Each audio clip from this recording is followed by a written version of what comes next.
The stillness of night shattered as a gunshot rang through Brownsville, Texas, sending Lillian Keating bolting upright in her bed, beads of sweat trickling down her forehead despite the cool spring air of 1875. Her heartbeat thundered in her ears, not from the gunshot, but from the knowledge that by morning her name would be tainted beyond salvation in this border town she'd called home for less than a year. Lillian hurriedly lit the oil lamp beside her bed, the small flame casting long shadows across her modest room above the town's only bookshop. Her hands trembled as she pulled her worn leather trunk from beneath her bed and began throwing in her few possessions: 3 dresses, a hairbrush, her mother's locket, and the small pouch of coins she'd saved from her wages. The murmur of angry voices grew louder outside, and Lillian knew she had precious little time before they came for her. She'd been accused of something unforgivable: stealing from Judge Harmon's safe during a dinner party where she'd been hired to serve. The missing money and jewelry had been discovered moments after she'd left, and despite her protestations of innocence, the town had already convicted her. No one would believe that a woman without family or connections would turn down the chance at such riches. The judge had powerful friends, and the sheriff was his brother-in-law. Justice in Brownsville wasn't blind; it had its eyes fixed firmly on her. Lillian paused her frantic packing when she heard the heavy footsteps on the stairs leading to her room. Her landlady, Mrs. Winters, appeared in the doorway, her face drawn with concern. "They're gathering at the saloon," the older woman whispered, her gray eyes wide with fear. "The sheriff's deputized half the men in town to search for you at first light. Judge Harmon is saying you'll hang by noon tomorrow." "But I didn't take anything," Lillian protested, her voice breaking. "I was just serving drinks, clearing plates. I never went near his study." Mrs. Winters shook her head sadly. "Truth doesn't matter much when the judge's mind is set. You need to be gone before sunrise, child." "Where would I go?" Lillian asked, desperation edging into her voice. At 23, she'd already traveled more than most women twice her age, having left her home in Boston after her parents died of influenza. She'd worked her way south and west, taking jobs as they came until she'd finally settled in Brownsville, hoping to put down roots at last. Mrs. Winters pressed a folded piece of paper into Lillian's hand. "Take this to the livery stable, show it to Anderson Quinn. He owes me a favor from long ago. If anyone can get you safely away from here, it's him." "The cowboy who works for the Rocking Bee Ranch?" Lillian asked, recalling the tall, quiet man who sometimes came into the bookshop, his hat always in his hands, asking for anything by Mark Twain. "The very same. He's leaving before dawn anyway, driving cattle north. Now hurry, and God be with you." With a quick embrace, Mrs. Winters departed, and Lillian finished her packing with renewed urgency. She dressed quickly in her sturdiest dress, a deep blue cotton that had seen better days, and wrapped her woolen shawl around her shoulders against the night chill. Taking one last look at the room that had been her sanctuary, she slipped out the back door and into the alley. The streets of Brownsville were eerily quiet as she made her way toward the livery stable on the edge of town.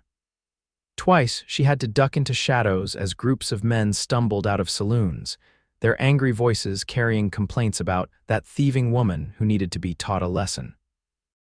Each time Lillian's heart nearly stopped, and she pressed herself against the rough wooden buildings until they passed. The livery stable loomed dark against the night sky, but a faint light glowed from within. Lillian approached cautiously, clutching Mrs. Winters' note in her damp palm. As she reached for the door, it swung open, and she found herself face to face with Anderson Quinn. At 28, Anderson had the weathered look of a man who'd spent most of his life under the harsh Texas sun. His sandy hair was cut short, and a 2-day stubble darkened his jaw. But it was his eyes that caught Lillian's attention, a startling blue that seemed to see right through her. "Miss Keating," he said, his deep voice quiet in the night, "Mrs. Winters sent word you might be coming." Relief washed over Lillian, but it was quickly replaced by wariness. "You know why I'm here?" Anderson nodded, his expression unreadable. "The whole town's talking. Judge Harmon's not a man who takes kindly to being stolen from." "I didn't steal anything," Lillian said firmly, her chin lifting despite her fear. Anderson studied her for a long moment, then stepped aside to let her enter. I believe you. The judge has accused others before when things have gone missing, usually after he's had too much to drink. The stable was warm and filled with the earthy smell of horses and hay. A wagon was loaded with supplies near the back, and 4 horses were already saddled and ready. I'm taking a small herd north to Fort Worth, Anderson explained as he moved about the stable, checking supplies. 300 head of cattle with 2 other hands. I was planning to leave in an hour. If you're coming, we need to move fast. You'll help me? Lillian asked, hardly daring to believe it. Mrs. Winters vouched for you. That's good enough for me. He paused, his expression turning serious. But you need to understand what you're getting into. This won't be an easy journey. 3 weeks on the trail, sleeping under the stars, eating trail food, and dealing with whatever nature throws our way. And at the end, you'll be in Fort Worth with no guarantee of what comes next. It's better than a noose in Brownsville, Lillian replied grimly. For the first time, Anderson's stern expression softened slightly. I suppose it is at that, he gestured to her trunk. Is that all you're bringing? Lillian nodded, suddenly conscious of how little she had to show for her years of independence. Good, less is better on the trail. He lifted her trunk easily and secured it on the wagon. Can you ride? Yes, Lillian answered, remembering the lessons her father had insisted upon when she was younger. Though it's been some time, you'll remember quick enough. Anderson led a gentle-looking mare forward. This is Daisy. She's steady and won't give you trouble. As Lillian stroked the horse's velvet nose, the stable door opened again and 2 men entered. Both froze at the sight of her. Boss, what's she doing here? The older of the 2 asked, his weathered face creasing in concern. Anderson straightened, his voice taking on a tone of authority that Lillian hadn't heard before. Pete, Miguel, this is Miss Keating. She's coming with us. The woman the judge is after, Pete asked, his eyes widening. Hell, Quinn, they'll come after us too. She didn't do it, Anderson replied firmly, and we're leaving now before anyone's the wiser. Miguel, younger than Pete by at least 20 years, shrugged. Your call, boss, but the trail's no place for a lady. I'm stronger than I look, Lillian interjected, drawing herself up to her full height, which still left her a head shorter than any of the men. And I learn quickly. The cowboys exchanged glances, but neither argued further. Within minutes, they had finished loading the wagon and led the horses outside. Anderson helped Lillian mount Daisy, adjusting her stirrups and showing her how to hold the reins properly. Stay close to me, he instructed quietly, his hand lingering on her arm. If there's trouble, you follow my lead, understand? Lillian nodded, touched by his concern and grateful for his help, even as fear continued to gnaw at her stomach. They rode in silence through the sleeping town, passing the darkened buildings where just hours before, men had been calling for her blood. At the edge of town, they met up with the rest of their small outfit, a herd of cattle lowing softly in the pre-dawn darkness, and a young boy of perhaps 16 who was introduced as Tomas, Miguel's nephew. As they left Brownsville behind, Lillian couldn't help glancing back at the town that had almost been her home. The eastern sky was just beginning to lighten, a pale gray line against the darkness. She had made it out before sunrise, just as Mrs. Winters had urged. Don't look back, Anderson said quietly, bringing his horse alongside hers. What's ahead is what matters now. Lillian turned to face him, studying his profile in the dim light. Why are you helping me? You don't know me. Anderson was quiet for so long that Lillian thought he might not answer. Finally, he said, everyone deserves a second chance, Miss Keating, even when they didn't do anything wrong the first time. There was something in his voice, a hint of old pain that made Lillian wonder what second chance he had needed in his own life, but she didn't ask. Instead, she faced forward, toward the unknown horizon and the long journey ahead.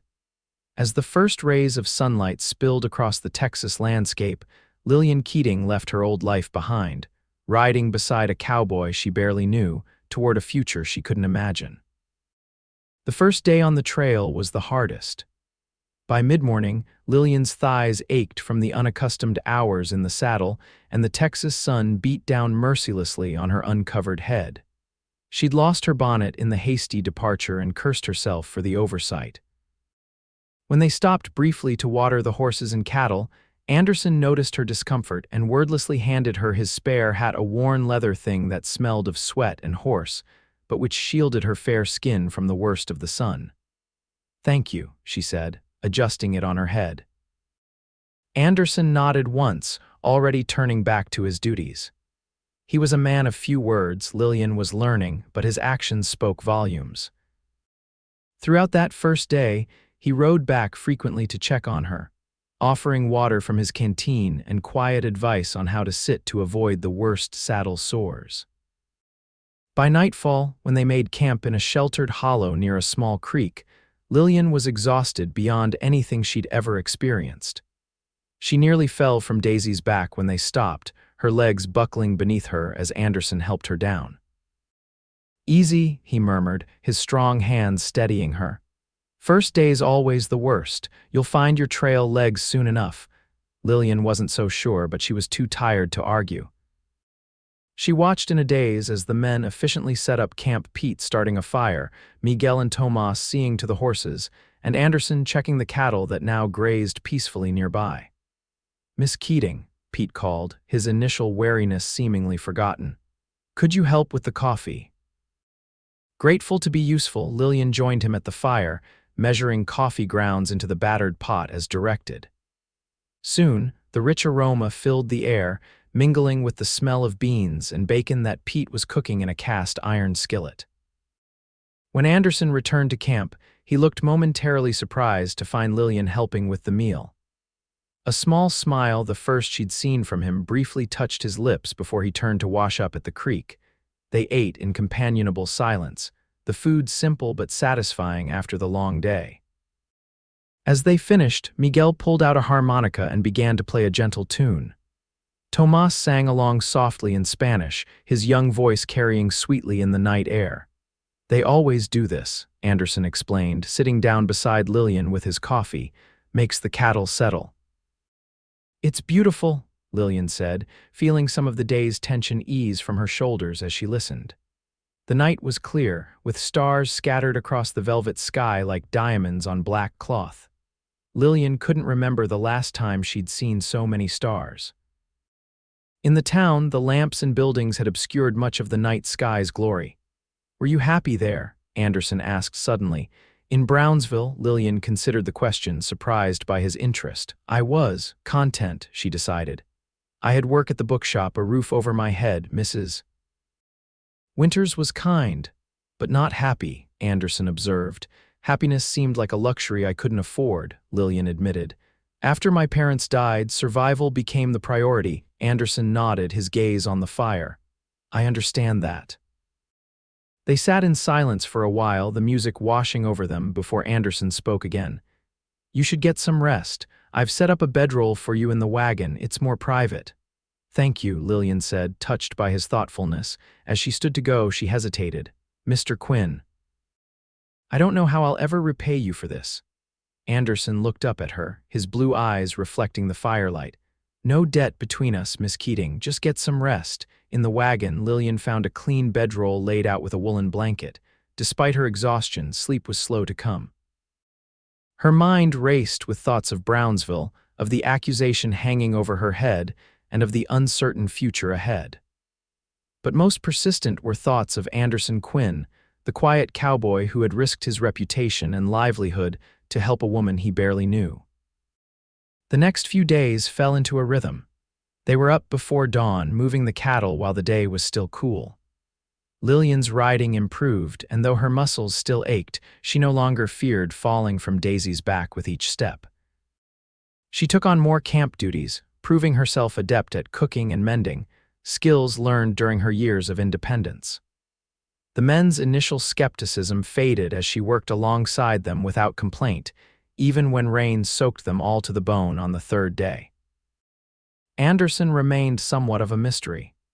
He was unfailingly kind to Lillian, ensuring she had what she needed and teaching her the ways of the trail, but he kept a certain distance that she couldn't quite bridge. He spoke freely enough about cattle, horses, and the land they traveled through, but rarely about himself. It was Pete who finally offered some insight, as he and Lillian washed dishes in a stream one evening about a week into their journey. "Don't take Quinn's quietness personal," the older cowboy said, scrubbing at a stubborn bit of bean residue. "He's that way with everyone since he came back from the war." "He fought in the Civil War?" Lillian asked, surprised. Pete nodded. "Cavalry for the Union. Came back changed, like a lot of boys did. Started over out here where nobody knew him or what he'd done." He glanced at Lillian. "Guess he sees something of himself in you, someone needing a fresh start." Lillian considered this as she rinsed a plate. "He's a good man." "One of the best," Pete agreed. "Which is why we didn't argue much when he said you were coming along. Quinn's got good judgment about people." That night, as they sat around the fire, Lillian found herself studying Anderson more closely. He was telling Tomas about the stars, pointing out constellations and explaining how to navigate by them. There was a gentleness to him that belied his weathered exterior, a patience that spoke of a deeper character than she'd initially perceived. When he caught her watching him, she didn't look away. Instead, she smiled, and after a moment's surprise, he returned it, a genuine smile that transformed his face and stirred something unexpected in Lillian's chest. The cattle drive continued northward, crossing streams and open prairies. They encountered other travelers, occasionally a family in a wagon heading west, a pair of hunters who shared news of conditions ahead, a group of soldiers from a nearby fort who eyed Lillian curiously, but asked no questions when Anderson introduced her simply as Miss Keating, traveling with us to Fort Worth. It was after one such encounter, as they made camp for the night, that disaster struck. Tomas, who had been sent to gather firewood, came running back to camp, his young face pale with fear. "Riders coming," he gasped. "6 men armed, one of them is wearing a star." Anderson was on his feet immediately, his hand going to the pistol at his hip. "Pete, get Miss Keating to the wagon. Miguel, Tomas, act natural." Lillian's heart raced as Pete hurried her toward the wagon. "It could be nothing," the older cowboy muttered, though his expression was grim. "Could just be passing through." But as the riders approached, Lillian recognized one of them with a sinking feeling: Deputy Wilson from Brownsville, a man known for his quick temper and quicker trigger finger. "Stay here," Pete whispered, helping her into the wagon and throwing a blanket over her. "Don't make a sound." Through a small gap in the wagon cover, Lillian watched as the riders entered their camp. Anderson stood to meet them, his posture relaxed but alert. "Evening, gentlemen," he greeted them. "What brings you so far from Brownsville?" Deputy Wilson, a stocky man with a drooping mustache, dismounted. "Looking for a thief, Quinn, a woman named Lillian Keating. Judge Harmon's mighty upset about his missing valuables." "Haven't seen any women out here," Anderson replied evenly. "Just cattle and cowboys." Wilson's eyes narrowed. "That's so, because we heard in town that you left awful sudden the same night she disappeared. Quite a coincidence." "No coincidence," Anderson said. "Had a schedule to keep, getting these cattle to Fort Worth." One of the other men dismounted and began walking around the camp, peering into the fire where supper was cooking. "Seems like a lot of food for just 4 men." Lillian held her breath as the man approached the wagon.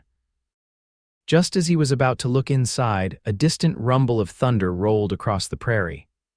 The horses shifted nervously, and one of the men still mounted cursed as his horse sidestepped. "Storm coming," Pete observed casually.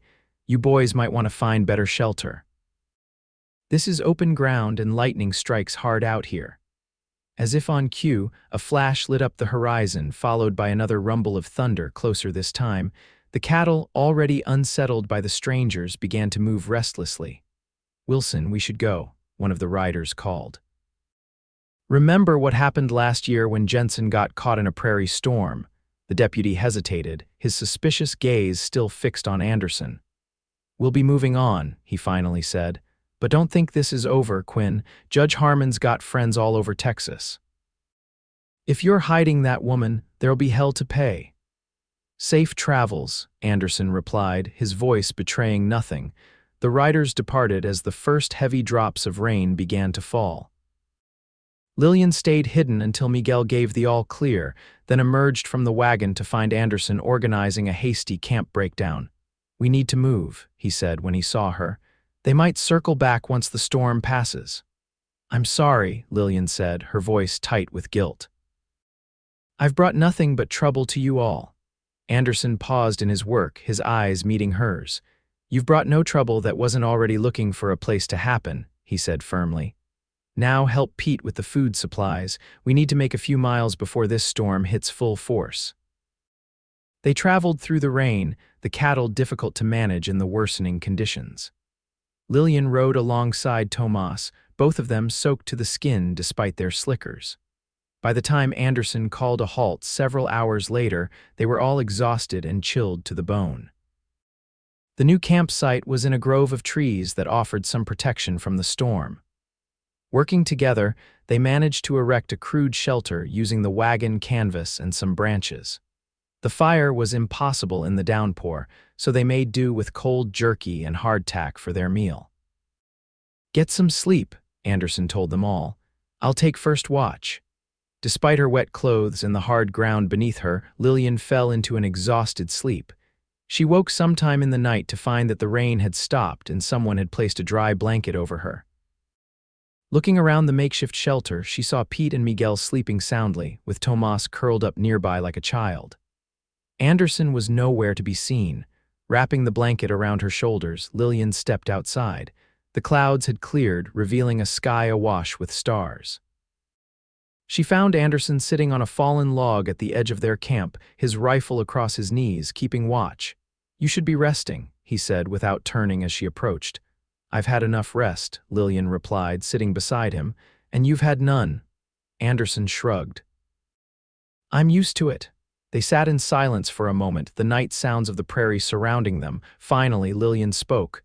Why did you really help me, Mr. Quinn? The truth this time.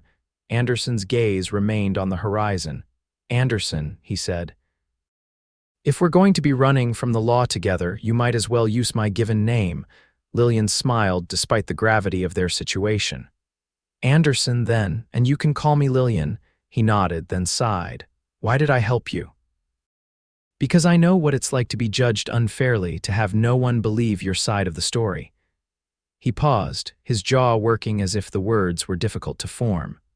During the war, I was accused of cowardice after a battle went wrong. It wasn't true, but the accusation followed me even after I was cleared, so I came west where a man could start over.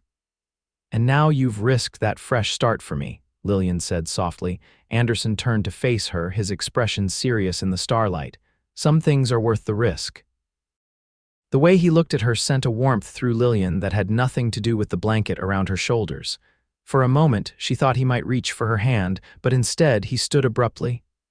You should try to sleep more, he said, his voice gruff. Tomorrow will be another long day. Lillian nodded, rising as well. Wake me for the next watch, you need rest too. Anderson looked like he might argue, but then he gave a small nod. In 2 hours. True to his word, Anderson woke Lillian 2 hours later. She sat vigilant as he slept, watching the eastern sky gradually lighten with the approaching dawn. When the others began to stir, she had coffee already brewing, a small triumph in the face of their difficulties. They resumed their journey as soon as it was light enough to travel safely, pushing the cattle harder than before. Anderson was concerned that Deputy Wilson and his men might still be in the area, and he wanted to put as much distance as possible between them. For 2 days, they traveled without incident, making good progress despite the muddy conditions left by the storm. Lillian's confidence grew with each passing mile, both in her riding abilities and in her place within their small group. Even Miguel, who had been the most skeptical of her presence, now included her in his harmonica sessions, teaching her simple Mexican folk songs that made the evenings pass pleasantly. On the 3rd day after their encounter with the deputy, they reached a small settlement little more than a trading post, a saloon, and a few scattered houses. Anderson decided they needed supplies, particularly ammunition and medicine for one of the steers that had developed an infection in its hoof.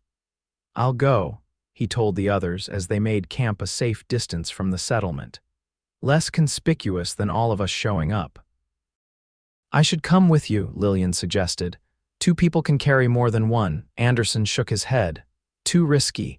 If anyone from Brownsville has passed through here, they might have left word about you."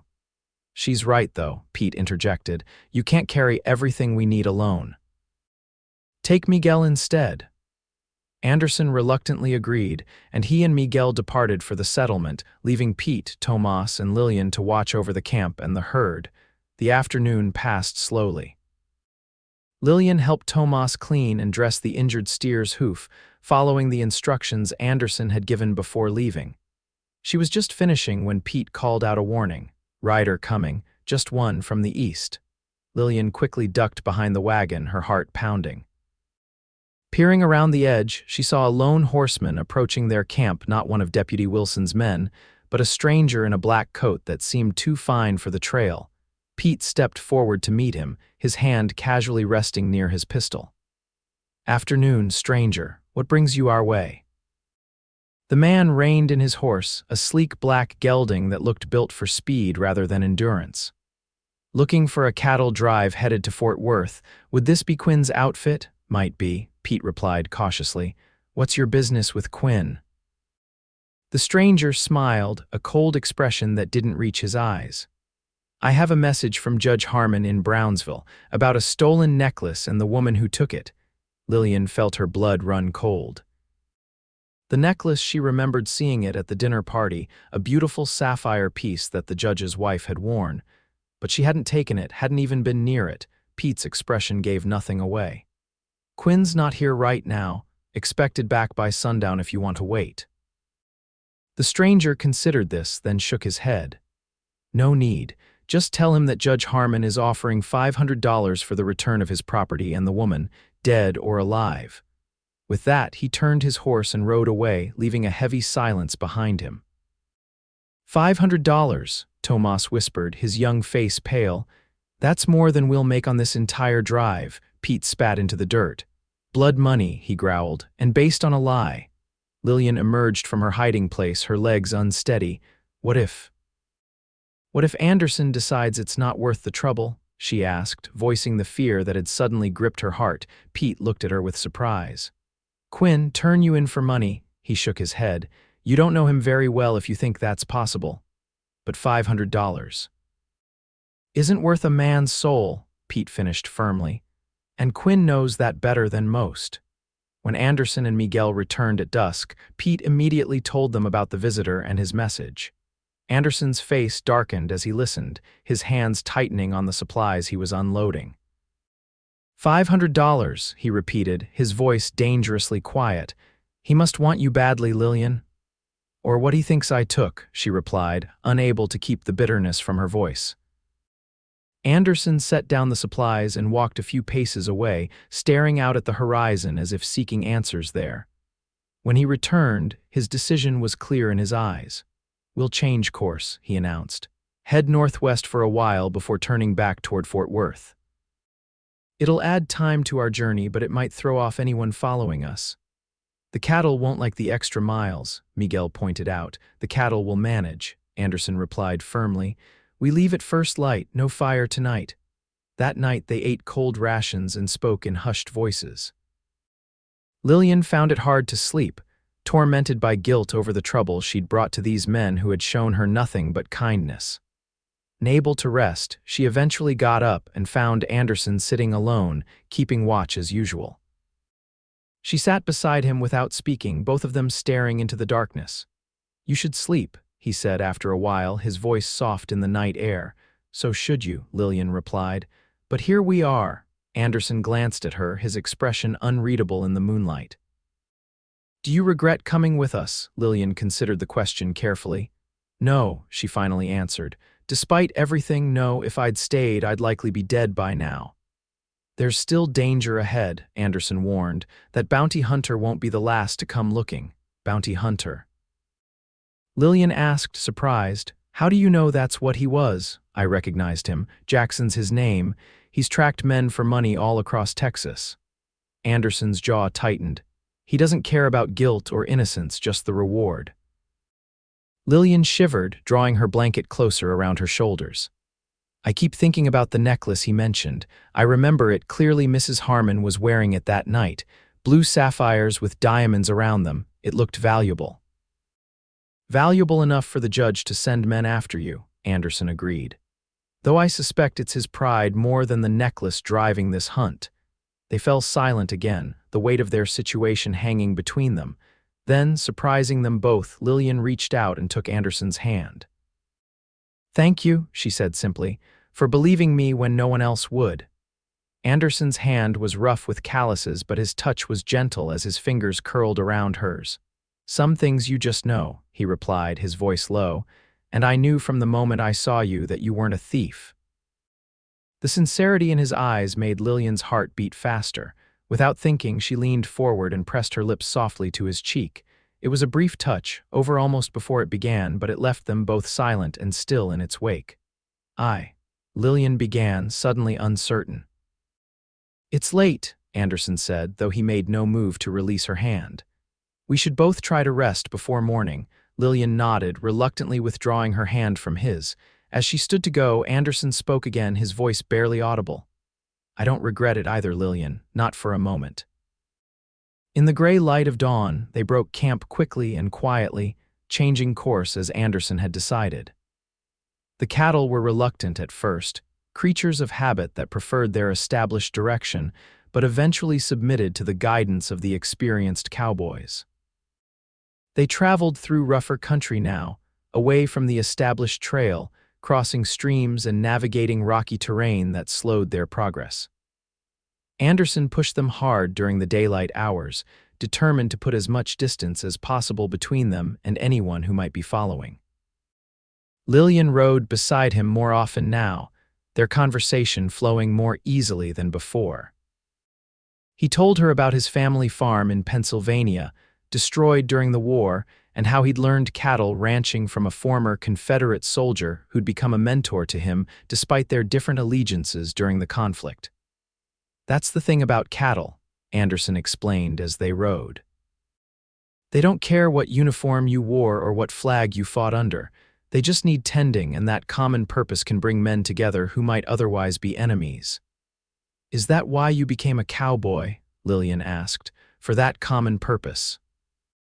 Anderson considered this, his blue eyes thoughtful beneath the brim of his hat.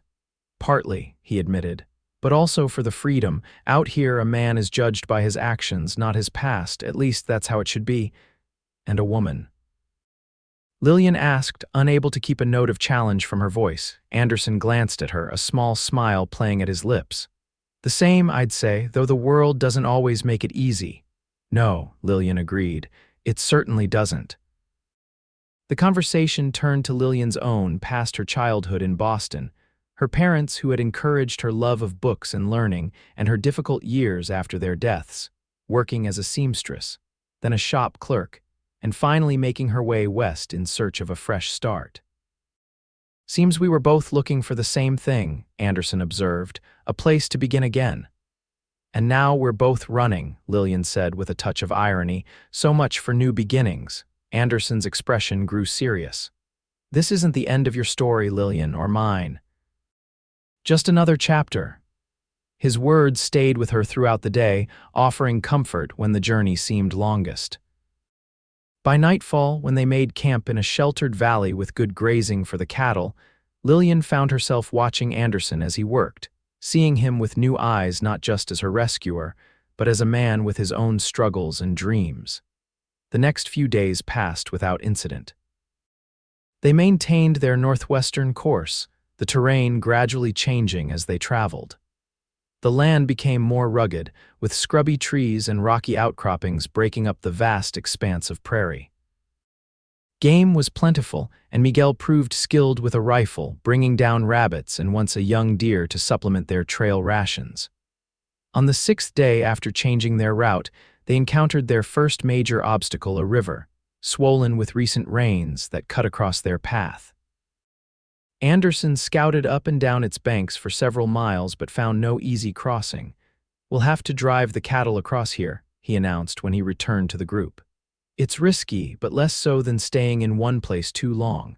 The crossing was a harrowing experience.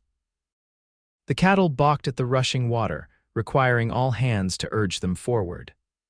Lillian, despite her still limited experience, worked alongside the others, her voice joining theirs in calling and whistling to keep the herd moving.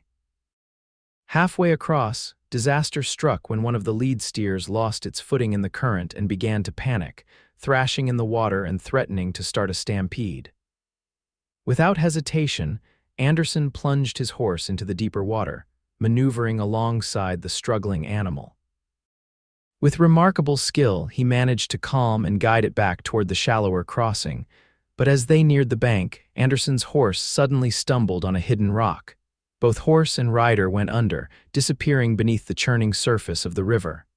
Anderson. Lillian screamed, already turning Daisy toward the spot where he had vanished. Pete caught her reins before she could follow. No, you'll both be swept away. For an agonizing moment, there was no sign of Anderson. Then, downstream about 20 yards, his head broke the surface. He was struggling against the current, fighting to reach the shore. Miguel and Pete raced along the bank, following his progress. When Anderson neared a fallen tree that extended partially into the water, Miguel lay flat on its trunk, stretching out his arm. Anderson grabbed it, and with Pete's help, Miguel pulled him to safety. Lillian reached them just as Anderson collapsed on the riverbank, coughing up water. Without thinking, she knelt beside him, cradling his head. "Don't you dare die," she said fiercely, her voice shaking. "Not after everything we've been through." Anderson opened his eyes, finding hers. Despite his exhausted state, a smile tugged at his lips. "Wasn't planning on it," he rasped. Relief washed over Lillian so strongly that she bent down and pressed her forehead to his, heedless of the others watching. "Good," she whispered, "because I'm not done with you yet, Anderson Quinn." His hand, cold and wet, came up to touch her cheek briefly before he struggled to sit up. "The cattle?" he asked, looking toward the river. "All across," Pete assured him. "Your crazy stunt with that steer actually got the rest moving. They're grazing on the other side now, calm as you please." "And Thunder?" Anderson asked, referring to his horse. Miguel shook his head sadly. "No sign of him, the current's too strong." Anderson closed his eyes briefly, a flash of grief crossing his features. He had been fond of the sturdy gelding that had carried him faithfully for years. "We should get you dry," Lillian said, noticing how he shivered despite the warm day, "and make camp for the night." They settled in a protected area not far from the river, building a large fire to dry Anderson's clothes and warm him. Lillian insisted on examining him for injuries, finding a nasty gash on his arm that needed cleaning and bandaging. "It's nothing," Anderson protested as she worked. "It's not nothing," Lillian replied firmly. "It could get infected. Hold still." As she tended his wound, a comfortable silence fell between them. The others were busy with the cattle and setting up camp, leaving them in a bubble of privacy beside the fire. "You called me by my first name," Anderson said suddenly. "At the river, first time I've heard you say it." Lillian's hands stilled momentarily. "I was afraid," she admitted quietly. "I thought I might lose you." Anderson's eyes, intensely blue in the firelight, held hers. "Is that all it was?" Fear, the directness of his question, caught Lillian off guard. She resumed bandaging his arm, focusing on the task to steady her nerves. "No," she finally answered, her voice barely audible. "That's not all it was." Anderson caught her hand as she finished, holding it gently but firmly against his arm. "Lillian," he began, but whatever he meant to say was interrupted by Tomas's shout from the edge of camp. "Riders coming, from the south." The peaceful moment shattered as everyone sprang into action. Anderson, despite his weakened condition, was on his feet in an instant, reaching for his pistol. "Get behind me," he ordered Lillian, but she was already moving to the wagon to retrieve the rifle she'd learned to use during their journey. Pete, who had been keeping watch, came running back to them. "4 riders," he reported quickly. "Not Wilson and his men, different group." "Could be Jackson with new men," Anderson said grimly. "Everyone stay alert, but don't show aggression unless they do first." The riders approached slowly, clearly having spotted their camp. As they drew closer, Lillian could make out that they were not bounty hunters or lawmen, but rather a rough-looking group of trail hands, their clothes dusty from travel. "Evening," their leader called as they came within hailing distance. "Mind if we share your fire? Been riding hard all day." Anderson stepped forward, still keeping Lillian partially behind him. "You're welcome to the fire," he replied cautiously. "Where you headed?" "North," the man answered vaguely. "Looking for work. Lost our jobs when our outfit went bust in San Antonio." There was something in his manner that put Lillian on edge, a shiftiness to his gaze that never quite met Anderson's directly. The other men seemed equally unsettled, their hands staying too close to their weapons for comfort. Anderson must have sensed it too, for his posture remained tense even as he invited them to dismount. "Coffee's hot," he offered, "and we've got some stew left." The men accepted eagerly, tying their horses to a nearby tree before joining the circle around the fire. Introductions were made. Their leader called himself Johnson, and the others were Smith, Davis, and Collins, names so common that Lillian suspected they were false. Conversation was stilted at first, with the newcomers asking about conditions ahead and the size of Anderson's herd. Their questions seemed innocent enough, but something about their tone made Lillian increasingly uneasy. Her suspicions were confirmed when Johnson casually mentioned passing through Brownsville a week earlier. "Quite a commotion there," he said, his eyes flicking briefly to Lillian. "Judge lost some valuable jewelry, offering a reward for the thief, a woman, they say." The atmosphere around the fire chilled instantly. Anderson's hand moved imperceptibly closer to his pistol. "That's so," he replied neutrally. "Hadn't heard." $500 is what I heard," Johnson continued, his gaze now fixed openly on Lillian. "Enough to tempt a man down on his luck." "Or a man with no principles," Anderson countered, his voice hard. "What exactly are you suggesting, Johnson?" The pretense dropped away as Johnson and his companions straightened, their hands now openly resting on their weapons. "I'm suggesting you hand over the woman," Johnson said flatly. "We know who she is. Word spread all along the trails about Quinn's outfit harboring a thief." "She's no thief," Anderson replied, his tone deadly calm, "and she's under my protection." Johnson laughed, an ugly sound. "Protection? Look at you, half drowned, outnumbered, and defending a criminal." "Be reasonable, Quinn.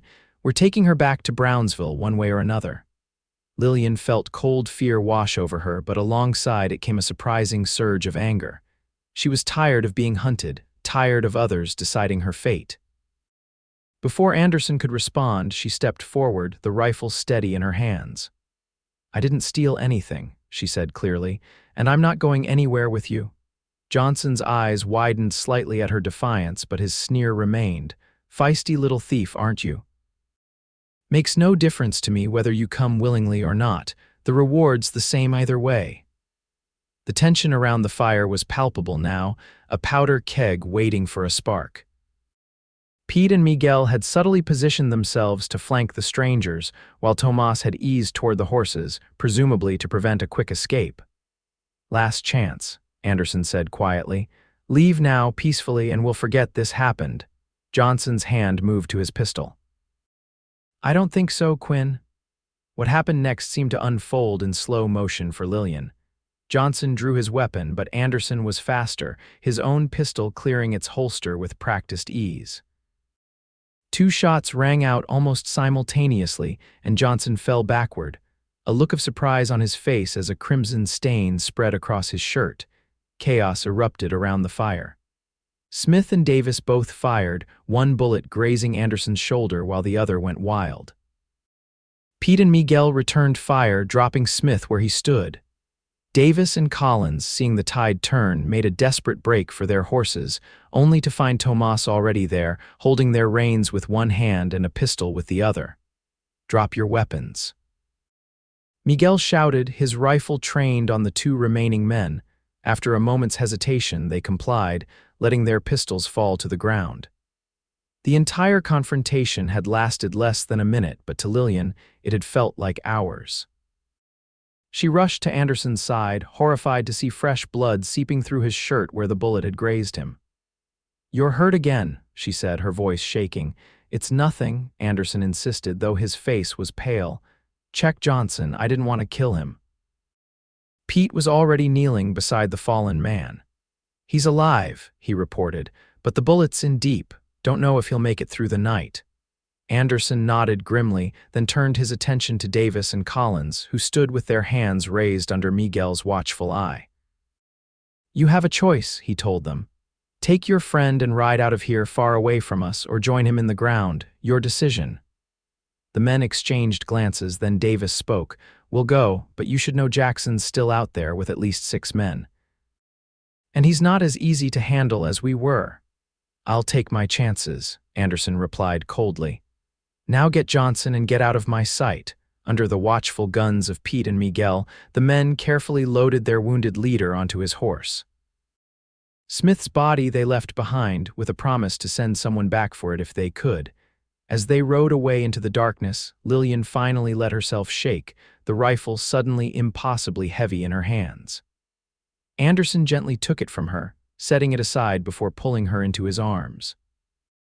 "It's over," he murmured against her hair. "You're safe." But even as he said it, they both knew it wasn't true.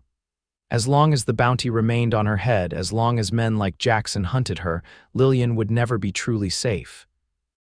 That night, after Tomas had been sent to bed and Pete had taken the first watch, Anderson, Miguel, and Lillian sat around the fire, discussing their options in low voices.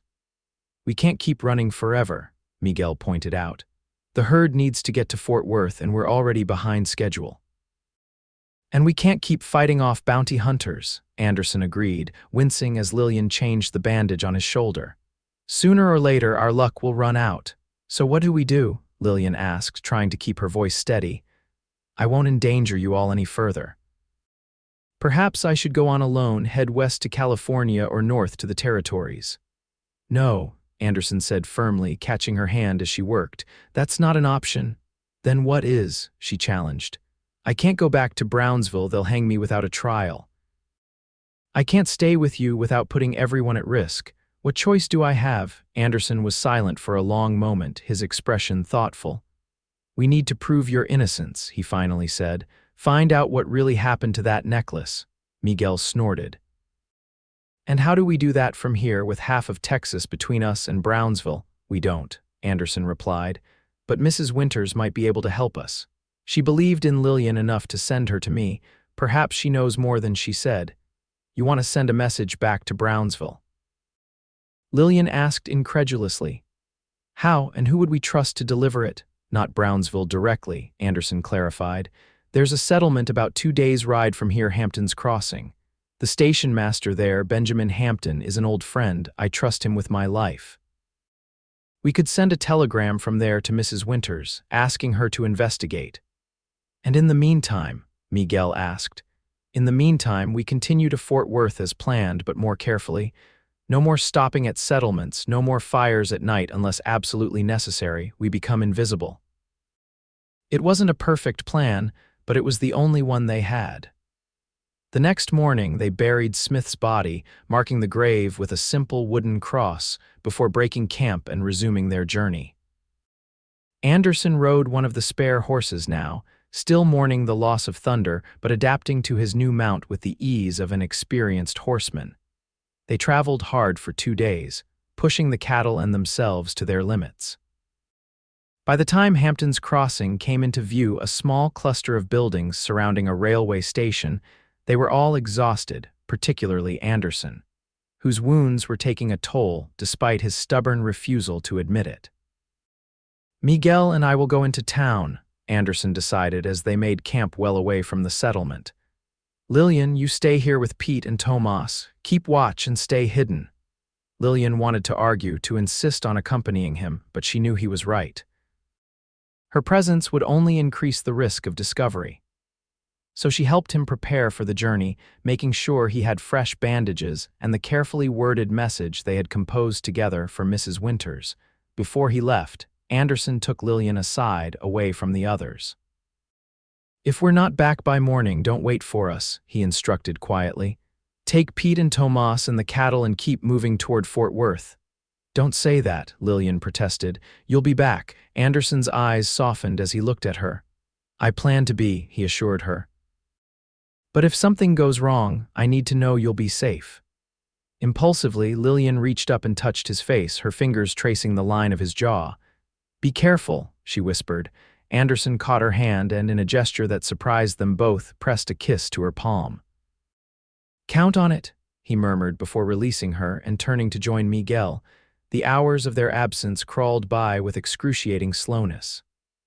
Lillian tried to keep busy, helping Pete with the cattle and teaching Tomas some of the songs she remembered from her childhood in Boston. But her eyes constantly strayed to the direction of Hampton's Crossing, watching for any sign of Anderson's return. Night fell, and still there was no word. Pete built a small, carefully shielded fire and they ate a meager supper in silence, each lost in their own thoughts. When it came time to sleep, Lillian volunteered for the first watch, knowing that rest would elude her anyway. She sat on a rock at the edge of their camp, wrapped in a blanket against the night chill, straining to hear any sound of approaching riders.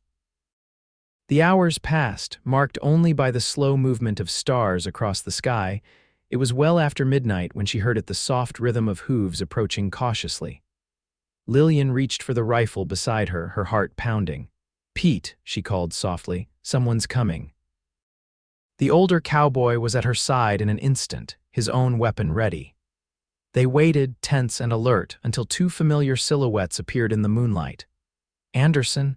Lillian couldn't contain her relief as she recognized him, setting aside the rifle and rushing to meet the returning riders.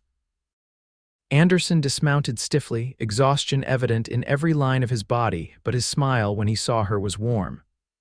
"Miss me?" he asked, the teasing note in his voice not quite hiding his own relief at returning safely.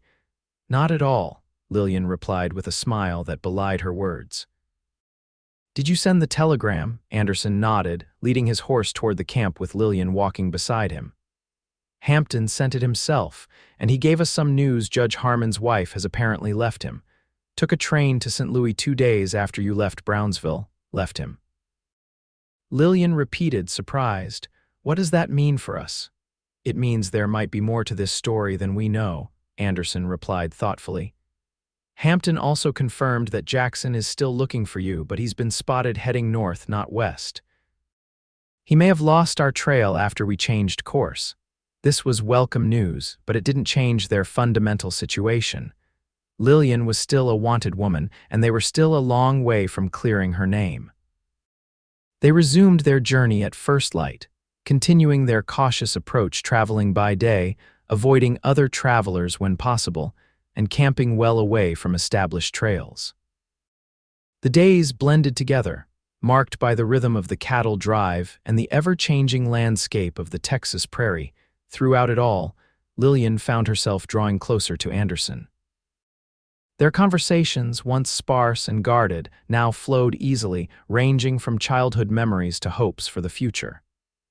They shared books they had read, dreams they had harbored, and even, hesitantly, fears they had faced. One evening, as they walked together a little apart from the others, checking on the grazing cattle before nightfall, Anderson asked her a question that caught her by surprise. "What will you do when we reach Fort Worth, if we haven't cleared your name by then?" Lillian had been avoiding this thought, focusing instead on the immediate challenges of their journey. "I don't know," she admitted. "Find work, I suppose, keep moving if necessary."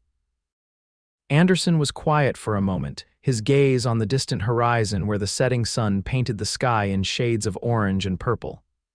"You could stay," he finally said, his voice low. "With me." Lillian's heart skipped a beat, but she kept her tone measured. "As what? Your cook, your housekeeper?" Anderson stopped walking and turned to face her, his expression serious in the fading light. "As whatever you want to be, Lillian, as mine if you'd consider it." The directness of his words took her breath away. "Anderson, I know it's sudden," he continued quickly. "And I know we've only known each other for weeks, not months or years. But I also know that I've never felt for any woman what I feel for you." Lillian looked up at him, this man who had risked everything to help her, who had shown her kindness and respect when the rest of the world had turned against her. In the weeks on the trail, she had come to admire his quiet strength, his unwavering principles, and the gentle heart that lay beneath his weathered exterior. "I feel it too," she confessed softly. "But how can we think of a future when mine is so uncertain? I'm still a fugitive, Anderson. That doesn't change just because we've reached Fort Worth." Then we'll face it together, he said simply, taking her hands in his. Whatever comes next, we'll face it together. The conviction in his voice made her believe, for the first time since fleeing Brownsville, that perhaps there could be a future for her after all. Not running, not hiding, but building something lasting with this man who had become so much more than her rescuer. Anderson's thumb traced circles on the back of her hand, the simple touch sending warmth through her entire body. Slowly, giving her every chance to pull away, he leaned down and brushed his lips against hers.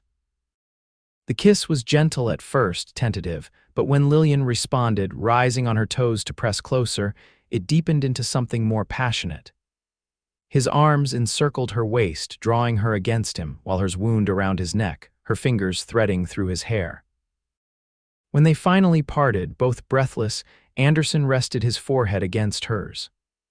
"I've wanted to do that since the night you left Brownsville," he admitted with a soft laugh. Lillian smiled, her heart lighter than it had been in weeks despite their circumstances. "What took you so long, Cowboy?" His answering smile warmed her more than any fire could. "Just waiting for the right moment, I guess."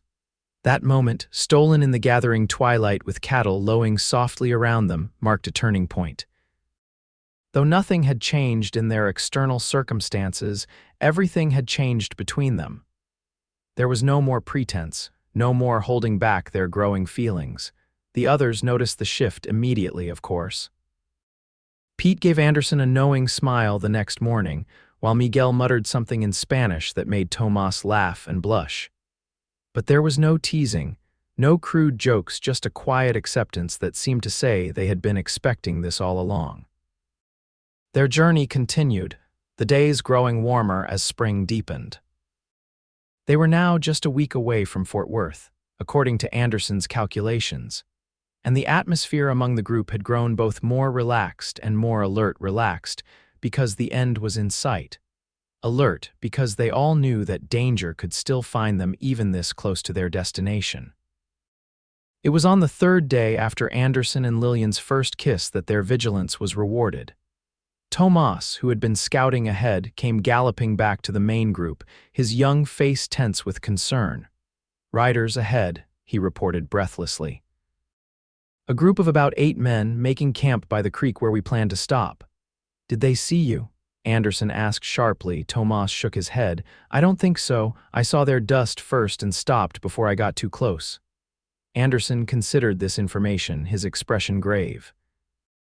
8 is too many to risk a confrontation, especially if they're armed. We'll have to go around." "Going around means losing at least a day," Pete pointed out, "and there's not much water between here and the next creek." "Better thirsty than dead," Anderson replied grimly. "We'll push the cattle harder and make up the time once we're past." They changed course immediately, leading the herd in a wide arc away from the creek and the unknown riders. The cattle, sensing the tension among their handlers, were restless and difficult to manage, especially as the day wore on, and the water they had been promised did not materialize. By nightfall, everyone was on edge. The cattle were bellowing in thirst, and even the humans were rationing their water carefully, aware that it might be another full day before they reached the next reliable source.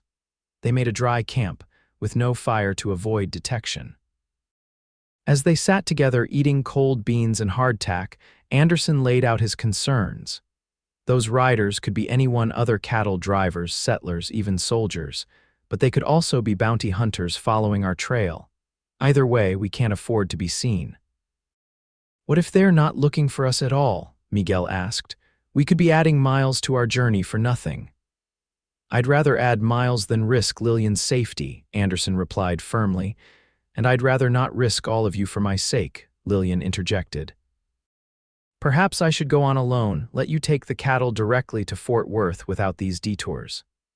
Anderson's response was immediate and vehement. "Not a chance, we stay together." The discussion might have continued, but Pete, who had been keeping watch, suddenly held up a hand for silence. "Listen," he whispered. "Horses coming." They all froze, straining to hear. Sure enough, the soft sound of approaching hooves reached them, along with the murmur of voices, several men, by the sound of it, moving slowly but deliberately in their direction. They must have spotted our dust today, Anderson said quietly. Everyone stay calm. Miguel, get Tomas and move the remuda further back. Pete, spread out with the rifle. Lillian, stay with me. As the others moved to follow his instructions, Anderson led Lillian to a position behind a large boulder that offered some protection. He checked his pistol, making sure it was fully loaded, then handed her the smaller Derringer he sometimes carried as a backup. Just in case, he said, meeting her eyes in the darkness. But let's hope it doesn't come to that. Lillian took the small gun, feeling its weight in her palm. She had never fired a weapon at another person and prayed she wouldn't have to start now. Anderson, she began, needing to say something, anything, in case this was their last moment alone. He seemed to understand, leaning down to kiss her briefly but fiercely. Later, he promised. We'll have time for everything later. The approaching riders were close now, their voices clearer though still indistinct. Anderson positioned himself slightly in front of Lillian, his back to the boulder, facing outward with his pistol ready. Suddenly, a voice called out from the darkness. "Hello, the camp, we're coming in friendly." Anderson didn't lower his weapon. "That's close enough," he called back. "State your business." There was a pause, then the voice responded. "Looking for a cattle drive heading to Fort Worth. Would that be you by chance?" "Who's asking?" Anderson demanded. "Name's Benjamin Hampton," the voice replied. "From Hampton's Crossing. I've got a message for Anderson Quinn." Lillian felt Anderson tense beside her, then gradually relax as he recognized the name. "Hampton, what in blazes are you doing out here? Come and see for yourself, Quinn." With a cautious glance at Lillian, Anderson stepped out from behind the boulder, though he kept his pistol ready. "Show yourself, but come slowly." Two figures emerged from the darkness, leading their horses. One was an older man with a thick gray beard, presumably Benjamin Hampton. The other was smaller, wrapped in a traveling cloak despite the warm night. As they drew closer, the second figure pushed back the hood of the cloak, revealing the familiar face of Mrs. Winters. "Mrs. Winters." Lillian exclaimed, forgetting caution as she rushed forward to embrace the older woman who had helped her escape Brownsville. Mrs. Winters returned the embrace warmly before holding Lillian at arm's length to examine her. "My dear girl, you look half wild," she said with a smile. "Life on the trail agrees with you, it seems." Anderson, meanwhile, was clasping hands with Hampton. "It's good to see you, old friend, but what are you doing here? And with Mrs. Winters, no less." Hampton's expression grew serious. "We received your telegram, of course, but afterward Mrs. Winters here showed up at my station with news too important to trust to a wire. I offered to guide her to you myself." "What news?" Lillian asked, her heart racing with hope and fear. Mrs. Winters reached into her cloak and withdrew a small velvet pouch. "This," she said simply, opening the pouch to reveal a sapphire necklace glittering in the moonlight. Lillian gasped, recognizing immediately the piece that she had been accused of stealing. "How did you get this?" "From Mrs. Harmon herself," Mrs. Winters explained, "before she left for St. Louis. She came to me in secret, asked me to find you and give you this, along with her apology." "I don't understand," Lillian said, bewildered. "If she had the necklace all along, why did the judge accuse me of taking it?" "Because that's what she told him, Mrs. Winters replied, her voice heavy with the weight of the story she carried. "You see, my dear, Mrs. Harmon was planning to leave him, had been for months, saving money where she could. The night of that dinner party, she decided it was time. She took the necklace and other valuables, intending to sell them once she was away, but she needed someone to blame to give her time to escape. And I was convenient," Lillian finished, understanding dawning with a sick feeling in her stomach. "A stranger in town, no family to defend me, Mrs. Winters nodded sadly. She said she never thought the judge would react so violently, never imagined he would send men after you. When she heard about the bounty hunters, she couldn't live with her conscience any longer. She came to me, confessed everything, and begged me to find you and clear your name." "And the judge?" Anderson asked.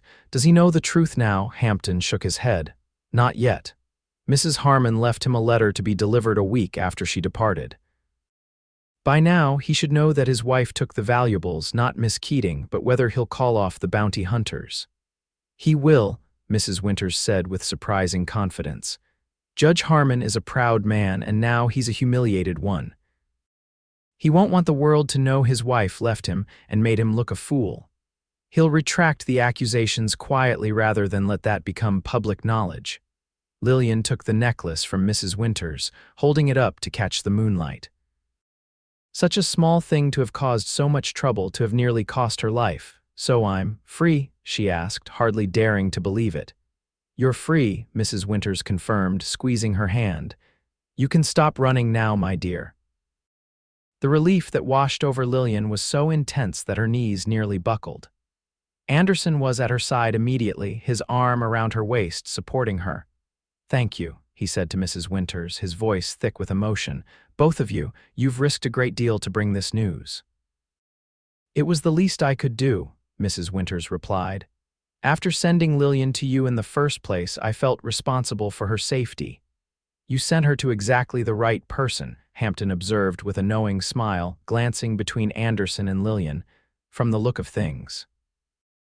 Anderson's arm tightened around Lillian's waist, and he made no attempt to deny the implication. "Yes," he said simply, "she found exactly where she belongs." The reunited group made camp properly then, lighting a small fire and sharing the supplies that Hampton and Mrs. Winters had brought fresh bread, cheese, and even a bottle of whiskey to celebrate the good news. Pete and Miguel were summoned from their watchful positions, and Tomas was called back from tending the horses, all of them marveling at the unexpected turn of events. As they sat around the fire sharing food and stories, Lillian found herself watching Anderson across the flames. He was laughing at something Pete had said, his face relaxed and open in a way she had rarely seen it. When he caught her looking, his smile softened, became private just for her. In that moment, Lillian knew with absolute certainty that her life had changed irrevocably the night she fled Brownsville.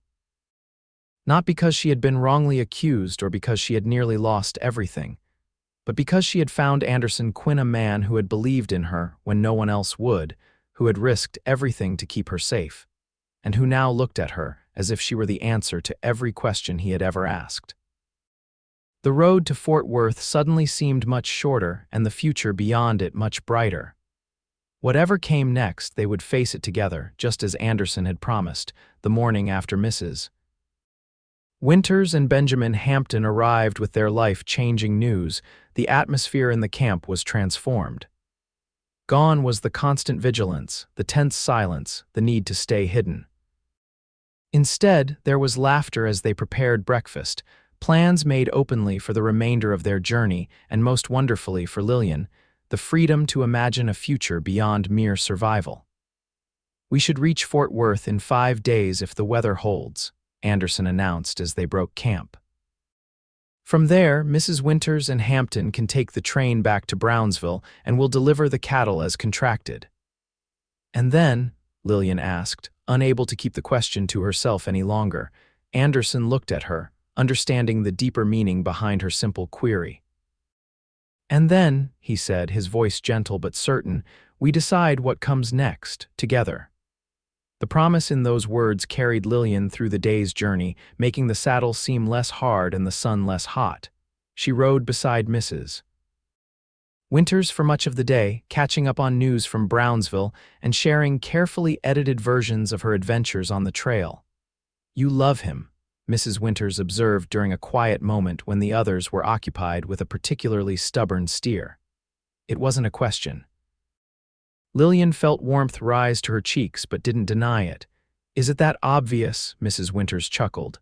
"Only to anyone with eyes, my dear, and he loves you too, that's even more obvious."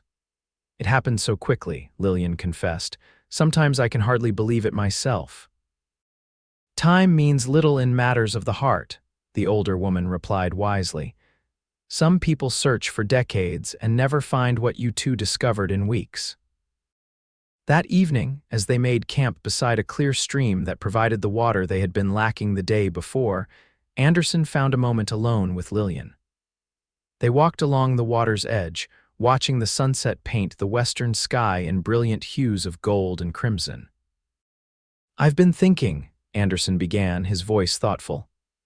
"After we deliver the cattle, I had planned to return to the Rocking Bee, The owner, Mr. Blackburn, has offered me a permanent position as his foreman. Lillian's heart beat faster at the word permanent, a concept that had seemed impossible just days ago. That sounds like a good opportunity, she said carefully, not wanting to presume anything about her place in these plans. It is, Anderson agreed. The ranch is prosperous, the work steady. There's a small house that comes with the position, nothing fancy, but solid and private. He paused, turning to face her directly. It would be a good place to start a life, together. Lillian caught her breath, searching his face to ensure she understood his meaning. Anderson Quinn, she said slowly, are you asking me to share that house with you? His blue eyes held hers, steady and sincere. I'm asking you to marry me, Lillian Keating, to be my wife, to build a life with me on the rocking bee. He took her hands in his touch gentle but firm. I know it's soon, and I know we've only known each other under the strangest of circumstances. But I also know that I love you, and that I want to spend the rest of my life proving it. Tears welled in Lillian's eyes, but they were tears of joy rather than sorrow. Yes, she whispered, then louder, yes, Anderson, I'll marry you. His smile was brilliant as he pulled her into his arms, lifting her off her feet in his excitement. When he set her down again, his kiss was tender and full of promise, a sealing of their vows even before they were formally spoken. I don't have a ring, he apologized, still holding her close. Lillian laughed, giddy with happiness. I think I've had enough jewelry troubles for a lifetime, she teased. Besides, I have something better than a ring. She reached into her pocket and withdrew the sapphire necklace that Mrs. Winters had returned to her, a reminder of how we found each other. Anderson touched the gleaming stones thoughtfully. What will you do with it? Sell it, Lillian decided. Use the money to start our life together. It seems fitting somehow, the thing that almost destroyed me becoming the foundation for something new and beautiful. The next 5 days were the happiest of the entire journey. The weather remained fair, the cattle behaved, and even the typically taciturn Pete was heard whistling as he rode. News of Anderson and Lillian's engagement spread quickly through their small group, met with congratulations, and in the case of Miguel, the insistence on teaching them a traditional Mexican wedding dance around the campfire one evening. Mrs. Winters took on the role of unofficial wedding planner, discussing with Lillian everything from the ceremony to her future life as a rancher's wife. Hampton, meanwhile, regaled the group with stories of the early days of the Texas cattle industry, when Anderson had first arrived from Pennsylvania seeking a new start. On the 5th day, the distant buildings of Fort Worth appeared on the horizon. The cattle, sensing the end of their journey, moved with renewed energy, and the cowboys began to prepare for their arrival, straightening their clothes as best they could, brushing dust from their hats, looking forward to the comforts of town after weeks on the trail.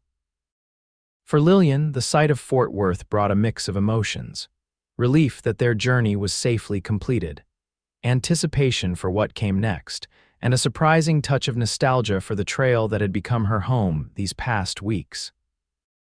It feels strange, she admitted to Anderson as they rode side by side at the head of the herd. I should be eager for a proper bed and a hot bath, but part of me will miss the open sky, the freedom of it. Anderson nodded in understanding. The trail gets in your blood, he said. But don't worry, ranch life has plenty of open sky and freedom too, and considerably more comfortable sleeping arrangements. Lillian laughed, leaning over to swat his arm playfully. Is that all you can think about, Mr. Quinn? Sleeping arrangements? His answering grin was roguish. Among other things, Miss Keating, soon to be Mrs. Quinn. They entered Fort Worth late that afternoon, driving the cattle to the stockyards on the outskirts of town where they would be counted, inspected, and eventually loaded onto trains bound for markets in the east. Anderson handled the business aspects efficiently, receiving payment for the herd and distributing wages to Pete, Miguel, and Tomas. Mrs. Winters and Hampton took their leave, promising to return in 3 days' time for the wedding ceremony that had been hastily arranged at the local church. Rooms were secured at a respectable hotel, separate ones for Lillian and Anderson, at Mrs. Winters' insistence on propriety despite their engagement. The next day was a flurry of activity. Lillian, accompanied by Mrs. Winters, visited the town's dress shop to purchase a simple but elegant wedding dress, ivory cotton with lace trim, nothing fancy but the nicest thing Lillian had owned since leaving Boston. Anderson, meanwhile, bought a new shirt and had his good boots polished to a shine. A visit to the jeweler resulted in a pair of simple gold bands purchased with some of the money from the sale of the sapphire necklace. The rest of the proceeds were deposited in the bank, the start of their joint finances. On the morning of their wedding day, Lillian woke with butterflies in her stomach. So much had happened in such a short time that it seemed almost dreamlike. Just weeks ago, she had been fleeing for her life, convinced that her future held nothing but fear and hiding. Now she was about to become Mrs. Anderson Quinn, with a home and a husband and possibilities she had never dared to imagine. Mrs. Winters helped her dress and arranged her hair, securing it with small white flowers purchased from a local greenhouse. When Lillian looked in the mirror, she hardly recognized herself. Gone was the trail-hardened woman in dusty clothes, replaced by a bride with flushed cheeks and bright eyes. "You look beautiful," Mrs. Winters said softly, adjusting a curl at Lillian's temple. "Anderson is a very fortunate man." "I'm the fortunate one," Lillian replied, thinking of all the ways Anderson had changed her life. The church was small but lovely, with sunlight streaming through stained glass windows and casting colorful patterns on the wooden floor. Pete, Miguel, and Tomas were already seated in the front pew, all three cleaned up remarkably well for the occasion. Benjamin Hampton stood beside Anderson at the altar, serving as best man, and Anderson, Lillian's breath caught when she saw him. He stood tall and straight, his usually tousled hair neatly combed, his face freshly shaved. But it was his expression when he saw her that melted her heart, a look of such wonder and love that Lillian felt tears threatening again. The ceremony was brief but meaningful.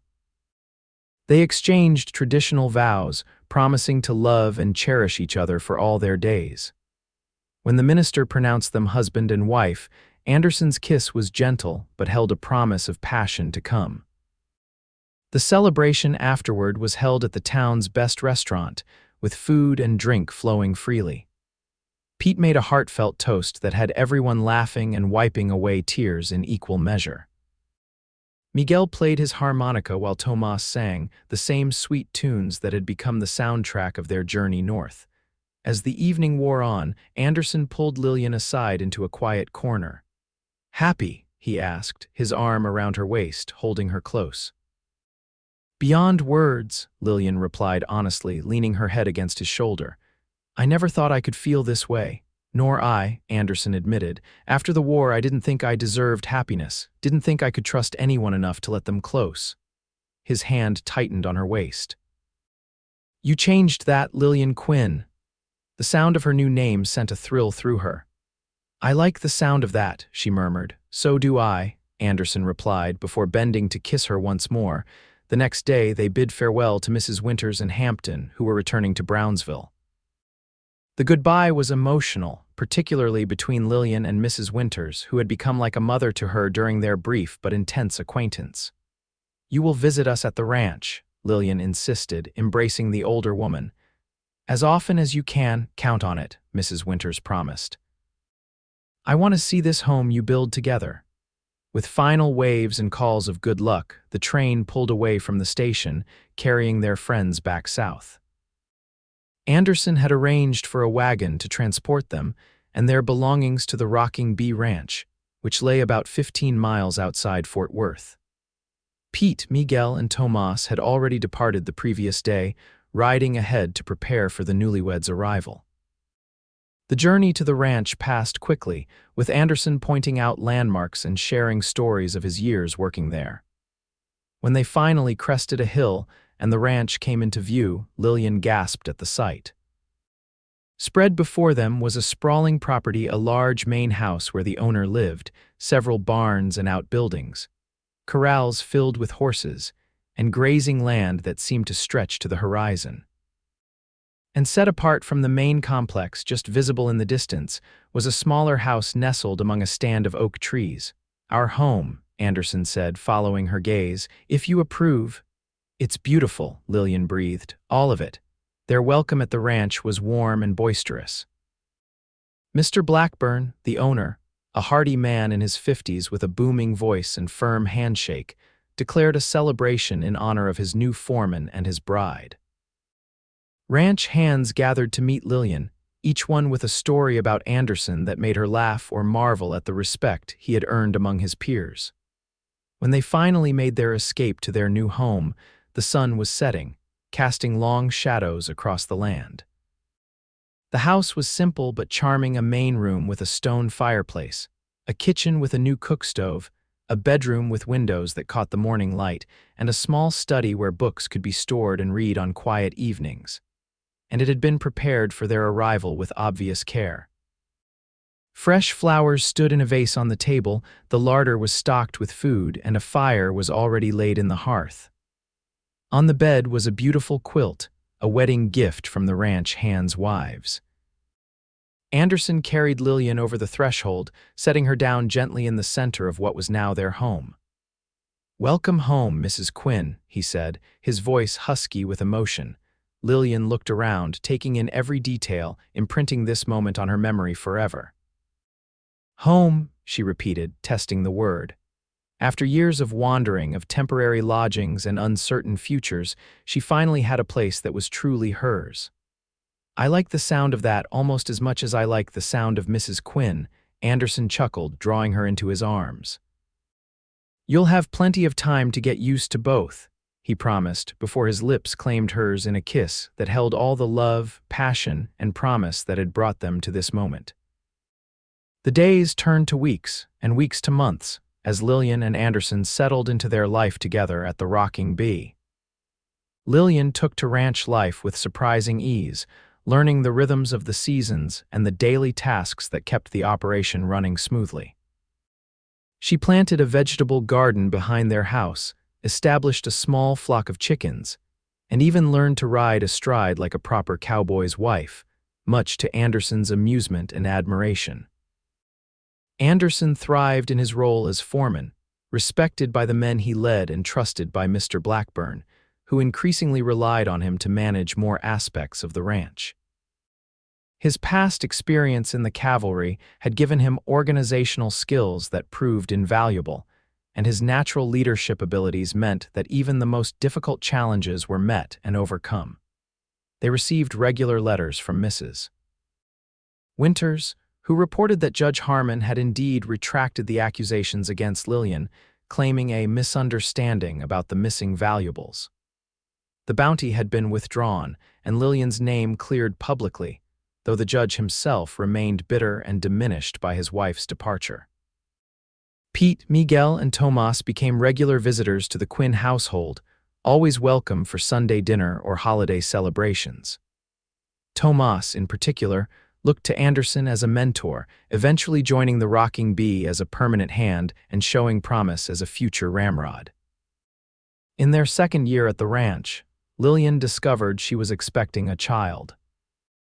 Anderson's joy at the news was boundless. He spun her around their kitchen until they were both dizzy with laughter, then spent the next months alternating between fierce protectiveness and boyish excitement about becoming a father. Their son, William Robert Quinn, was born on a crisp autumn morning, with Anderson pacing nervously outside while Mrs. Winters, who had come to stay for the birth, assisted the local midwife. When Anderson was finally allowed to enter and see his wife and newborn son, the expression of wonder on his face was one that Lillian would treasure forever. "He's perfect," Anderson whispered, gently touching the tiny hand that wrapped instinctively around his finger. "Just like his mother." As William grew, so did the Quinn family's connection to the Rocking Bee. Mr. Blackburn, who had no children of his own, took a special interest in the boy, teaching him to fish in the ranch's stream and telling him stories of the early days of Texas ranching. When William was 5, Mr. Blackburn made an announcement that changed their lives once again. He intended to sell the ranch, but wanted to offer Anderson and Lillian the first opportunity to buy it. "It should stay with people who love it," the older man explained. "And no one loves this land more than you two." The purchase was a stretch financially, but with savings from their years of careful management, the remaining money from the sapphire necklace, and a loan arranged with Mr. Blackburn's help, they became the new owners of the Rocking Bee Ranch. The name remained the same, a tribute to the man who had given them their start, but the future of the ranch was now in their hands. 3 years later, their family expanded again with the birth of their daughter, Elizabeth Jane. Willie, as William was now called, took his role as big brother seriously, solemnly promising his father that he would help protect his little sister always. The years brought changes to the land around them as well. Fort Worth grew, the railroad expanded, and new settlements sprung up where once there had been only open prairie. But the Rocking Bee remained a constant, adapting to the changing times while maintaining the values and traditions that Anderson and Lillian held dear. Mrs. Winters eventually moved permanently to the ranch, occupying a comfortable room in the main house and becoming a beloved grandmother figure to Willie and Beth. Pete retired from the trail but stayed on as the ranch's bookkeeper, his careful ledgers ensuring that the business remained profitable through good years and lean ones. Miguel and his growing family settled on a neighboring property, maintaining the close friendship that had been forged during that fateful cattle drive. On the 10th anniversary of their wedding, Anderson surprised Lillian with a gift, a small leather-bound book in which he had recorded the story of their meeting and journey to Fort Worth. Inside the cover, he had written a simple dedication. To Lillian, who taught me that sometimes you have to run away to find your way home. That evening, sitting on the porch of the home they had built together, watching their children play in the yard while the Texas sunset painted the sky in the same brilliant colors they had admired all those years ago by the stream, Lillian reflected on the strange path that had led her here. "What are you thinking about?" Anderson asked, his hand finding hers as it had so many times before. "About Brownsville," Lillian replied honestly. "About how terrified I was that night, how certain I was that my life was over." Anderson squeezed her hand gently. "And instead, it was just beginning." Lillian nodded, leaning her head against his shoulder. "They wanted me gone by sunrise," she mused. "They thought they were ending my story, but you left with me an hour before dawn, and together we wrote a different ending." "Not an ending," Anderson corrected softly. "A beginning, and we're still writing it every day." As the last light faded from the sky and their children's laughter echoed across the yard, Lillian knew he was right. Their story, born in desperation and flight, had transformed into something neither of them could have imagined that night in Brownsville. It had become a story of home and family, of land and legacy, of love that had overcome every obstacle placed in its path. And it was still being written, one day at a time, on the ranch that had become the heart of their shared life, a life that had begun with a desperate escape before sunrise, but had grown into something more beautiful and enduring than either of them had ever dared to dream.